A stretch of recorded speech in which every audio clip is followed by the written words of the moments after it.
సదాశివసమారంభాం వ్యాసశంకరమధ్యమాం అస్మదాచార్యవర్యంతాం వందే గురుపరంపరాం.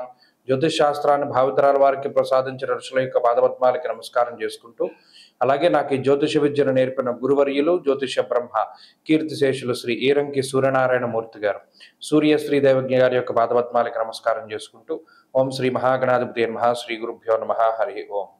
వీక్షకులందరికీ నమస్కారం. ఆగస్టు నెల 10వ తారీఖు లగాయితూ ఆగస్టు 16వ తారీఖు వరకు ఉండేటువంటి గ్రహగతుల ఆధారంగా ద్వాదశ రాశుల వారికి ఈ వారం ఏ విధమైనటువంటి శుభాశుభ ఫలితాలు కలగబోతున్నాయో ఈ కార్యక్రమం ద్వారా తెలుసుకుందాం. అందులో భాగంగా ఈ వారం ఉండేటువంటి గ్రహగతులను గమనిద్దాం. గత 2 వారాలతో పోల్చుకుంటే ఈ వారంలో చెప్పుకోదగ్గ మార్పులు ఏవి కూడా గ్రహ గతుల్లో కనబడటం లేదు. ప్రత్యేకించి శుక్రగురులు మిథున రాశి యందు, రవి బుధులు ఇక్కడ బుధుని యొక్క వక్ర త్యాగము అయినది, బుధుడు వక్రీకరించి ఆ వక్రగతి తొలగిపోయినది. రవి బుధులు 2 గ్రహాలు కూడా కర్కాటక రాశిలో కలిసి ఉన్నారు.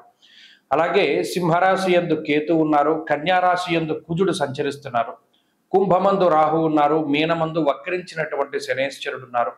ఈ వారంలో చంద్రుడు కుంభము, మీనము, మేషరాశుల యందు సంచరించబోతున్నారు. ఇటువంటి పరిస్థితుల్లో ద్వాదశ రాశుల వారికి ఏ విధమైనటువంటి ఫలితాలు కలగబోతున్నా తెలుసుకుందాం. అందులో భాగంగా మొదటిది మేషరాశి. మేషరాశి వారికి ఈ వారం సాధారణమైనటువంటి గ్రహస్థితి గోచరిస్తూ ఉన్నది. గత 2 వారాలుగా ఏ విధమైనటువంటి గ్రహస్థితి ఉన్నదో ఈ వారంలో కూడా అదే రకమైనటువంటి గ్రహగతులు ఉండడానికి అవకాశం ఉంటుంది. కారణం ఏమిటి అంటే గ్రహాల్లో ఏ విధమైనటువంటి మార్పులు లేవు. ఒక చంద్రుడు మాత్రం ఈ రాశి వారికి దశమ స్థానం లగాయితూ వారాంతం వరకు కూడా అంటే 10, 11, 12వ స్థానాల యందు ఆయన సంచరించబోతూ ఉన్నారు. కాబట్టి ఈ రాశి వారికి చతుర్థ స్థానమందు బుధుడు యోగిస్తున్నారు, షష్ఠ స్థానమందు కుజుడు యోగిస్తున్నారు, అలాగే చంద్రబలం ఉన్నది. ప్రధానంగా లాభస్థానమందు రాహు యోగిస్తున్నారు. 4 గ్రహాల తాలూకు శుభ ఫలితాలతోటి మధ్యస్థంగా నడుస్తుంది. అనగా ప్రత్యేకించి ఈ రాశి వారికి వ్యయస్థానమందు వక్రించి ఉన్నటువంటి శనేశ్వరుడు కొంత ప్రతికూలతల నుండి ఉపశమనాన్ని కలగజేస్తారు.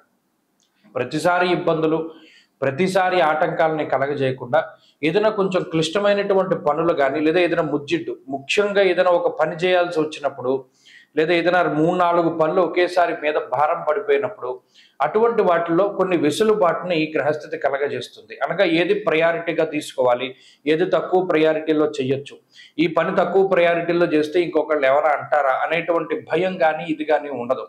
కాబట్టి ఏదైనా పని ఒత్తిడి ఉన్నప్పుడు మీరు చూస్ చేసుకోగలుగుతారు, పలానా పని ఇప్పుడు చేయాలి, అప్పుడు చేయాలి, ఇలా కొంత వెసులుబాటు ఉంటుంది. అందువల్ల మానసికమైనటువంటి ఒత్తిడి ఉండదు. ఉద్యోగంలో కానీ వ్యాపారంలో కానీ ఈ వారంలో కనుక చూసుకుంటే దశమంలో చంద్రుని యొక్క సంచారం వల్ల ఉద్యోగ వ్యాపారాల్లో మానసికమైనటువంటి ఒత్తిడి అనేటువంటిది తగ్గుముఖం పడుతుంది. 2, మనసు కొంచెం ఉల్లాసంగా ఉంటుంది, తేలికబడుతుంది. అమ్మయ్య మనం దీంట్లోంచి బయటపడిపోయాం, లేదా అసలు ఇది ఎలా గడుస్తుందా అని అనుకున్నాం, ఇప్పుడు మనం బయటకు వచ్చేసాం అనేటువంటి ఒక రకమైనటువంటి స్వభావము ఈ మేషరాశి వారిలో కనబడుతూ ఉంటుంది. అలాగే కుటుంబ పరిస్థితులు కానీ, లేదా ఆర్థిక పరమైనటువంటి వ్యవహారాలు కానీ ఏవైతే కొన్ని ఇబ్బందులు పెడుతూ ఉన్నాయో గత కొద్ది వారాలుగా అవి ఒక కొలిక్కి వచ్చేటువంటి పరిస్థితులు ఇవన్నీ కూడా ఈ రాశి వారిలో గోచరిస్తూ ఉన్నాయి. కాబట్టి ఈ వారంలో గత వారాలతో పోల్చుకుంటే మానసిక ప్రశాంతత అధికంగా ఉండడం, ఉద్యోగ వ్యాపారాల్లో ఒత్తిడి తగ్గడం, కుటుంబపరమైనటువంటి విషయాల పట్ల శ్రద్ధ చూపిస్తూ ఉండడం, కుటుంబ సభ్యులతో ఉండేటువంటి సఖ్యత పెరగడం లాంటి విషయాలు ప్రత్యేకించి కనబడతాయి. ఈ రాశి వారు ఈ వారంలో మరింత అనుకూలమైనటువంటి ఫలితాలని ఎక్కువగా సాధించాలి అంటే ప్రత్యేకించి ఈ గురుబలాన్ని పెంచుకోవడానికై సిద్ధమంగళ స్తోత్రాన్ని ప్రతినిత్యము పారాయణ చేస్తూ ఉండడం చెప్పదగినటువంటి సూచన. ఈ వారంలో కలిసి వచ్చేటువంటి రోజు బుధవారంగా చెప్పవచ్చును. అదృష్ట సంఖ్య 9, అదృష్ట వర్ణము గ్రే కలర్. తదుపరి వృషభ రాశి.